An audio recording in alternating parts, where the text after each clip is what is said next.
News కి స్వాగతం. ఎన్టీఆర్ జిల్లా తిరువూరు నియోజకవర్గం ఏకొండూరు మండలం ఖమ్మంపాడలో ఏసీపీలు ఎస్ మురళీమోహన్, కె ప్రకాష్ రావుల ఆధ్వర్యంలో పోలీసులు కోడన్ సెర్చ్ నిర్వహించారు.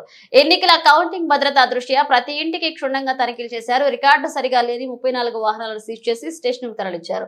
ఈ కార్యక్రమంలో circle inspector Abdul Nabi, Gampalagudem SI Srinu తదితర ఎస్ఐలు సంబంధిత సిబ్బంది పాల్గొన్నారు. అందరికీ నమస్కారం అండి. మీకు తెలుసు మన ఏరియాలో మొన్న 13వ తారీఖున ఎలక్షన్ చాలా వరకు చాలా ప్రశాంతంగానే జరిగింది. మన తిరువూరు ఏరియాలో కానీ మైలవరం ఏరియాలో కానీ ఏదో చిన్న చెదురుమదురు సంఘటనలు తప్పించి రిమైనింగ్ అంతా ప్రశాంతంగానే జరగడం జరిగింది. కానీ ప్రస్తుతం స్టేట్లో వేరే పరిస్థితులు నడుస్తున్నాయి. అనవసరంగా ఒకరికొకరు కవ్వింపు చర్యలు, కావాలని ఒకరి మీద ఒక గొడవ పడటాలు జరుగుతున్నాయి. ఆ దృష్టిలో పెట్టుకుని ఇంకా ఎలక్షన్ కమిషన్ ఏదైతే నామ్స్ ఉన్నాయో ఇంకా ఈ ఫోర్స్ లో ఉంది. అది కాకుండా కూడా మన ఎన్టీఆర్ జిల్లా అంతా మైలవరం సబ్ డివిజన్ అంతా కూడా 144 సెకండ్ ఫోర్స్ లో ఉంది. కాబట్టి ఎవరు 5 కంటే ఎక్కువ మంది, 4 లేదా అంతకంటే ఎక్కువ మంది గుమ్మికూడి ఉండొద్దు. ఒకరికొకరు రెచ్చగొట్టుకునే వాక్యాలు చేసుకోవద్దు. అనవసరంగా మీ యొక్క బంగారు భవిష్యత్తుని కేసుల్లో ఇరుక్కుని పాటు చేసుకోవద్దు. దాని నిమిత్తం ఎక్కడైతే మాకు కొంత ఇన్ఫర్మేషన్ ఉంది, మాకు పలానా ఏరియాల్లో సెన్సిటివ్ గా ఉంటుంది, పలానా ఏరియాలు క్రిటికల్ గా ఉన్నాయి, కొన్ని ఏరియాల్లో ప్రాబ్లమ్ క్రియేట్ చేయడానికి కొంతమంది కావాలని ఎగదోస్తా ఉంటారు. అలా ఎక్కడైనా కాదు. ఇవాళ అయితే మా రొటీన్ చెక్ లో భాగంగా ఖమ్మంపాటు చేశాం, మన దేవుని చెరువు చేశాం, నిన్న తిరువూరులో చేశాం, రేపు గంపలగూడెము, రెడ్డిగూడెము అన్ని ఏరియాలో కూడా చేస్తా ఉంటాం. ఇది ప్రత్యేకించి మా ఊర్లోనే చేశారని ఎవరు అనుకోవసరలా. మీ అందరికి మాత్రం ఒక రిక్వెస్ట్ అనుకుంటారో వార్నింగ్ అనుకుంటారో, ఈ ఏరియా పబ్లిక్ చెప్తున్నాను, మీరు మీ పనులు చేసుకోండి.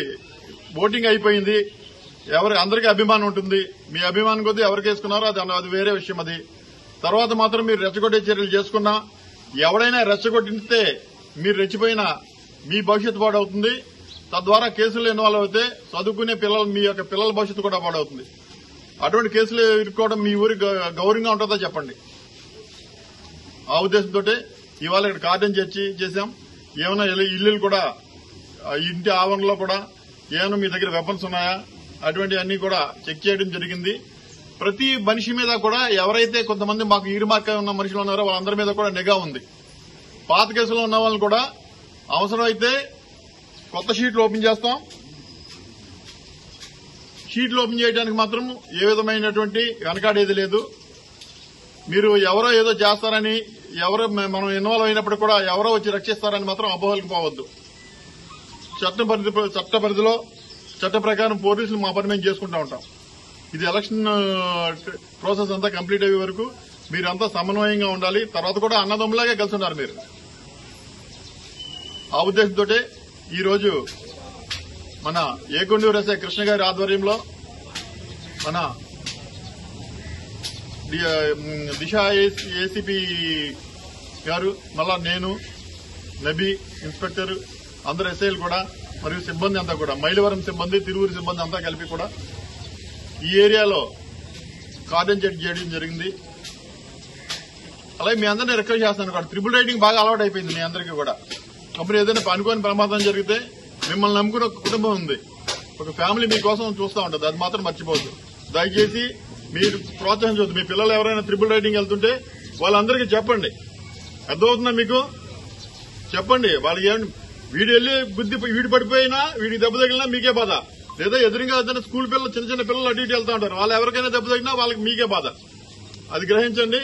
కొట్లాటికి ఎవరైనా వెళ్తుంటే కూడా మీ పిల్లల్ని చెప్పండి, బుద్ధి చెప్పి ఇంట్లో కూర్చోబెట్టండి.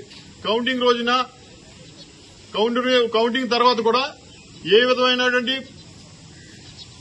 విజయోత్సవాలకి పర్మిషన్ లేదు, ఊరేగింపులకి, ర్యాలీలకి అవకాశం లేదు, పర్మిషన్లు ఇవ్వట్లేదు. 144 సెక్షన్ అమల్లో ఉంది.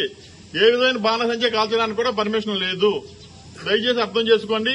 మీ పిల్లల్ని, ఎవరైతే మీరు అభిమానించి మిమ్మల్ని గౌరవించే మనుషులు ఉంటారో వాళ్ళందరూ కూడా నచ్చ చెప్పండి. తర్వాత ఏదైనా జరిగితే మాత్రం భవిష్యత్తు పాడవద్దు కూడా అని చెప్పండి. ఇప్పుడు ఈ వెహికల్స్ అయితే ఉన్నాయి, అవి రికార్డు లేని వెహికల్స్ తీసుకొచ్చాం. మీరు రికార్డు చూపిస్తే మీ వెహికల్స్ మీకు ఇస్తాం. ఇప్పుడు ఇక్కడే ఇచ్చేస్తాను. రికార్డ్స్ ఏమైనా ఉంటే తీసుకురండి, మా పోలీసులు వెరిఫై చేసుకుని మీకు ఇచ్చేస్తారు. కానీ ఎప్పుడైనా దయచేసి మాత్రం రికార్డ్స్ దగ్గర పెట్టుకోండి. బయట ప్రయాణం చేసేటప్పుడు హెల్మెట్ కూడా పెట్టుకోండి. రోజులు బాగలా యాక్సిడెంట్లు ఎక్కువ మంది దెబ్బలు తగులుతున్నాయి. హెల్మెట్ పెట్టుకోండి. మీ అందరూ కూడా పబ్లిక్ అందరూ కూడా మీకు ఒకటి చెప్తున్నాను, ఇవాళ ఆనందంగా గొడవ ఏదైనా పెట్టుకోవడం ఆనందంగానే ఉంటుంది. కానీ జరగరాని ఏదైనా జరిగితే మీ మగాళ్ళకి చెప్తున్నాను, మిమ్మల్ని నమ్ముకుని మీ వెనకాల ఒక కుటుంబం ఉంది, నీ భార్య ఉంది, నీ పిల్లలు ఉన్నారు, అది మాత్రం మర్చిపోవద్దు. అలాగే పిల్లలకి చెప్తున్నాను, మీరు ఏదైనా కేసులు ఇరుక్కుంటే మిమ్మల్ని నమ్ముకుని మీ తల్లిదండ్రులు ఉన్నారు. ఇవన్నీ దృష్టిలో పెట్టుకుని ఉంటే మీకు మంచిది, మీ కుటుంబానికి మంచిది, సొసైటీకి కూడా మంచిది. అర్థమవుతుందండి? ఇప్పటికే మన ఖమ్మంపాడు అంటే పాత రికార్డులు వెరిఫై చేశాను, వచ్చి 3 నెలలు అయింది. కానీ ఒకసారి రికార్డ్స్ అన్ని వెరిఫై చేస్తుంటే ఖమ్మంపాడు ఏంటి పేరు బాగుంది, చాలా ఖమ్మంపాడు అనే పేరు బాగుందని వెరిఫై చేస్తే దాని నిండా రెడ్ ఇంత పెద్ద పెద్ద ఎర్రక్షరాలతో అన్ని పెట్టేసి ఈ ఊర్లో గొడవలు పడతారు, కొట్టుకుంటారు, అలా చేస్తుంటారు, రోడ్డు మీద తాగి గంతులు వేస్తారని రాసి వెళ్ళారు ఒక ఆయన. అటువంటి పేరు మనం చెరిపేయాలి, మంచి పేరు రాసుకోవాలి అక్కడ. ఓకే అండి, థ్యాంక్ యూ అండి, మీరంతా కోఆపరేట్ చేసినందుకు. అలాగే కూడా ఈ తనిఖీలు అనేవి నిరంతరం జరుగుతూ ఉంటాయి ఎలక్షన్ ప్రాసెస్ లోని. అలాగే ఎలక్షన్ అయిపోయిన తర్వాత కూడా నిరంతరం కొనసాగుతూ ఉంటుంది. అలాగే కిల్లి కొట్లలో చెప్తున్న బయట ఎక్కడ కిల్లి షాపుల్లో బయట ఎంటీ బాటిల్స్ కానీ ఫుల్ బాటిల్స్ కానీ పెట్టొద్దు. లూజ్ పెట్రోల్ కూడా ఎవరు అమ్మొద్దు. కేసులు నమోదు చేస్తున్నారు. మీరు ఆల్రెడీ పేపర్లో చూస్తున్నారు, టీవీలో చూస్తున్నారు. పల్నాడులో ఏం జరుగుతుంది, అనంతపూర్లో ఏం జరుగుతుంది, చిత్తూరులో ఏం జరుగుతుంది. అటువంటి పరిస్థితులు మనకు తీసుకురావద్దు. తీసుకొచ్చి మీరు ఇబ్బంది పడొద్దు.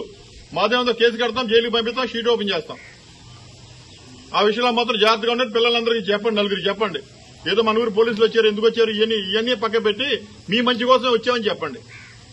మేము ఇక్కడ రాకపోయినా వేరేలా ఉంటుంది. అయినప్పుడు కూడా మీ మంచి కోసం వచ్చామని మాత్రం మీరు గ్రహిస్తే అంత క్షేమంగా ఉంటుంది. ఓకే, థ్యాంక్స్ అండి, థ్యాంక్ యూ ఆల్ అందరికీ. థ్యాంక్ యూ వెరీ మచ్ అండి.